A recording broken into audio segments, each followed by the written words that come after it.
Ingin belajar bersama Buya Yahya kapanpun dan dimanapun? Dapatkan segera flashdisk MP3 Buya Yahya. Berisikan berbagai materi kajian lengkap bersama Buya Yahya.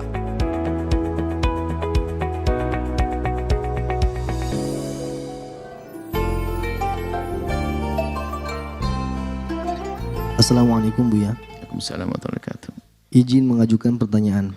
Bagaimana hukumnya wanita memakai baju potongan, rok atau celana dan atasan yang longgar? Apakah tidak boleh atau sampai haram, sampai dosa mungkin Buya? Karena ada yang mengatakan bahwa pakaian muslimah itu harus berupa gamis. Gamis di sini dimaknai seperti baju terusan semacam terowongan yang tidak boleh ada potongan.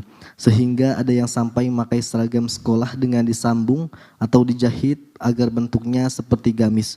Tidak ada potongan di tengahnya. Mohon penjelasannya Buya. Terima kasih. Subhanallah. Baju adalah untuk menutup aurat. Di sana ada rambu-rambunya. Kuncinya cuma 2. Dan setelah itu Anda bebas membuatnya. Yang pertama menutup seluruh aurat yang diharamkan untuk dilihat. Yang kedua tidak menampakkan bentuk. Tidak menampakkan bentuk. Ada tambahan anjuran. Bukan keharusan. Anjuran. Semakin aman dari tersingkap, maka itu jauh lebih bagus. Tidak tahu modelnya apa. Baik dipotong, tidak dipotong. Enggak penting, bukan urusan itu. Enggak dipotong, tapi ketat banget sampai kelihatan lekuk-lekuk tubuhnya. Dipotong tapi ideal. Dari bawah roknya. Dari atasnya panjang ke bawah sampai pinggul tertutup. Sampai enggak kelihatan lekuk tubuhnya. Dipotong. Enggak ada masalah.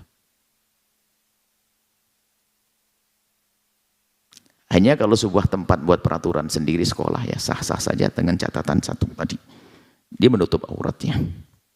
Yang kedua tidak menampakkan lekuk-lekuk tubuhnya. Karena lekuk tubuh itu menggoda kaum pria. Itulah yang disyaratkan khasiat ariyat. Pakai baju tapi seperti tidak pakai baju. Jadi dibalik mohon maaf Anda perempuan. Bukan laki-laki. Laki-laki sangat tergoda dengan lekuk tubuh dengan baju ketat.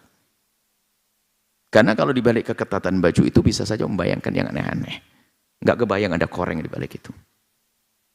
Tapi yang kelihatan adalah dari ketatnya baju itu adalah menggoda syahwat. Dan bagi kaum muslimat yang sudah mulai hijrah pakai baju yang menutup aurat, tapi kalau masih ketat, kita doakan semoga Allah mengampuni dan di kedepan hari kita tidak perlu menghinakan siapapun. Semoga di kedepan hari segera mengenakan baju yang longgar yang tidak menampakkan lekuk-lekuk tubuh. Isyarat Nabi khasiat pakai baju, tapi ariyat kayak enggak pakai baju. Khasiat ariyat itu adalah modelnya setiap zaman ada macam-macam. Zaman sekarang adalah baju ketat. Pakai baju tapi masih membangkitkan syahwat orang. Kalau zaman dulu masih ada. Bajunya panjang, dibelek sampai paha. Dirobek sampai paha. Ada yang hidup tahun 7 bulan. Ingat? Ingat? Anda tua. Sudah. Ada model dulu. Sudah bagus ya. Saya menemukan di pramugari. Saya ngelihat pramugari dari sana sudah wah bagus, sudah bangga kita. Ajib, pramugari baju ini. Tak taunya setelah lap lu, kok sebelahnya dirobek? Lah, stop. Kacau ini. Itu khasiat ari. Jadi kemudian jangan baju sudah dipotong, tapi yang penting ada potongan nggak ada masalah. Saya ngelihat batu potongan misalnya adalah baju ke bawah, bajunya sendiri. Tapi baju atasnya itu tidak ngepas. Kalau ngepas nanti akan kelihatan pusatnya. Ternyata baju atasnya masih melewati punggung. Malah double di pinggul. Jadi doublenya itu baju bawahnya menutupi pinggulnya dengan benar. Baju atasnya juga menutupi pinggulnya. Bahkan itu jauh lebih bagus kalau ini daripada yang terusan.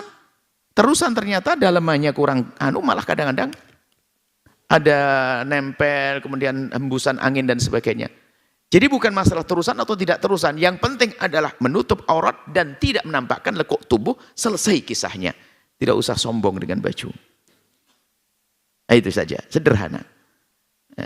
Kemudian ya menutup yang indah tentunya ya. Baik itu saja. Dan harus tahu bahwasanya menutup aurat itu karena Allah Subhanahu wa taala. Jadi wanita-wanita menutup aurat ini bukan sebuah kebiasaan. Setiap detik ada pahalanya. Ingat. Setiap detik ada pahalanya. Begitu sebaliknya, hei hamba Allah, hei wanita, Anda tidak pernah jadi laki-laki sebabnya. Allah menjadikan dalam diri Anda ada daya goda kepada kaum pria. Maka kalau Anda buka aurat, sebanyak orang melihat Anda menabung dosa. Setiap ada orang perhatikan Anda yang membuka aurat tadi, dosanya dia karena Anda dapat.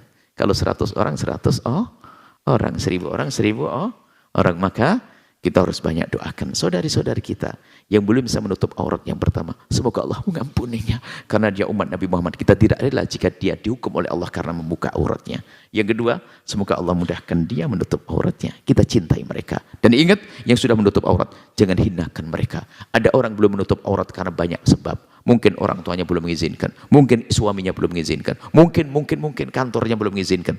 Tapi di hatinya ingin menutup aurat. Maka jangan Anda merendahkan orang yang belum menutup aurat. Kalau Anda melihat saudara Anda semacam itu, doakan yang banyak. Dia umat Nabi Muhammad. Jangan sampai dihukum oleh Allah dengan itu semua. Tapi bagi Anda yang sudah punya kesadaran dan kemudahan, jangan sampai Anda buka auratnya. Aurat Anda bukan di saat Anda menghadiri majelis. Di rumah pun harus Anda terapkan. Tetangga Anda orang lain. Ada sebagian ibu-ibu, bukan Anda, pakai baju menutup aurat kalau dihadir pengajian. Sampai di rumah kita tidak mengenal lagi dia. Kenapa? Bajunya disimpan, baju menutup aurat. Ingat, dengan pembantu laki-laki di rumah Anda pun Anda harus menutup aurat, wahai ibu yang solehah. Karena Allah, dan ingat, setiap detik Anda pakai baju menutup aurat semacam ini, setiap detik adalah pahala. Pahala dan pahala dan pahala. Itu saja. Wallahu a'lam bishawab. Sahabat Al-Bahjah TV, setelah menyaksikan video ini, jangan lupa bersolawat kepada baginda Nabi Muhammad. Shollu ala Nabi Muhammad. Allahumma sholli alaihi wa ala alihi wa sahbihi.